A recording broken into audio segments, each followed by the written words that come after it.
जो हाथ से हाथ जोड़ो कार्य यात्रा का हमारा उद्देश्य कांग्रेस की बात लोगों तक लेके जाना है।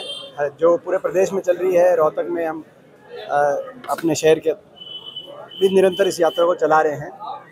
इसमें जब 10 वर्ष कांग्रेस पार्टी की सरकार थी, जब मुझे यहाँ से जनप्रतिनिधि का अवसर मिला था, उस समय जितना हो सका था विकास कार्य रोहतक शहर का और लोकसभा क्षेत्र का कराने का हम लोगों ने प्रयास किया था। हम सवाल पूछ रहे हैं कि अभी मौजूदा सरकार ने, जो मौजूदा सांसद हैं, इनके अपने कार्यकाल में कोई एक भी कार्य विकास का कोई बड़ा काम हुआ हो पिछले 5 साल में, पिछले 10 साल में, तो हमारी जानकारी में लाए। उस समय रोहतक विकास का एक दूसरा शब्द बन गया। रोहतक शहर के विकास की गूंज पूरे देश में गई। आज शहर की इतनी दुर्दशा है, सड़कों का क्या बुरा हाल है, सफाई व्यवस्था चरमरा गई है, पीने के पानी की व्यवस्था, ड्रेनेज की व्यवस्था, तो हर रूप से सारे प्रश्न हैं। और बाकी जो डिटेल्स हैं वो आपको प्रेस नोट के माध्यम से, वो आपके डिटेल्स प्रेस नोट के माध्यम से। मैं राहुल गांधी जी को इस बात के लिए बधाई देता हूं कि वो एक अथक मेहनत करने में विश्वास रखते हैं, कर्म में विश्वास रखते हैं।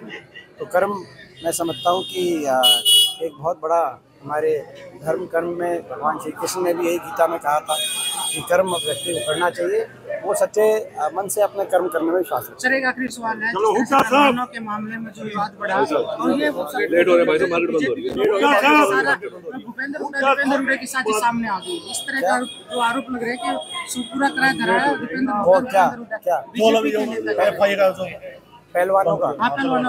पहलवानों में वो कहते हैं कि भाई हम अपनी बेटियों का साथ दे रहे हैं, तो मैं उस बात को स्वीकार करता हूँ। हम अपनी बेटियों का साथ पहले दिन से दे रहे थे। जब तक उनको न्याय नहीं मिलेगा तब तक हमारे अपनी बेटियों का साथ देंगे। उनको न्याय दिलाने में सरकार को भी कोई तकलीफ नहीं होनी चाहिए। कोई भी किसी की भी बेटी की, बहन बेटी की इज्जत, उसको न्याय दिलाना सरकार का सबसे बड़ा धर्म होता है। और अगर कोई सरकार किसी बेटी की न्याय की गुहार को अनसुना कर दे और उसके साथ अन्याय करे, चाहे वो बेटी ओलंपिक में विजेता हो या एक कोई साधारण घर से हो, वो कहीं ना कहीं वो सरकार अधर्म कर रही है। तो ये अधर्मी सरकार है, उनको न्याय नहीं दिला रही। हम अपनी बेटियों के न्याय में पहले दिन से साथ हैं, हम उस बात को स्वीकार करते हैं।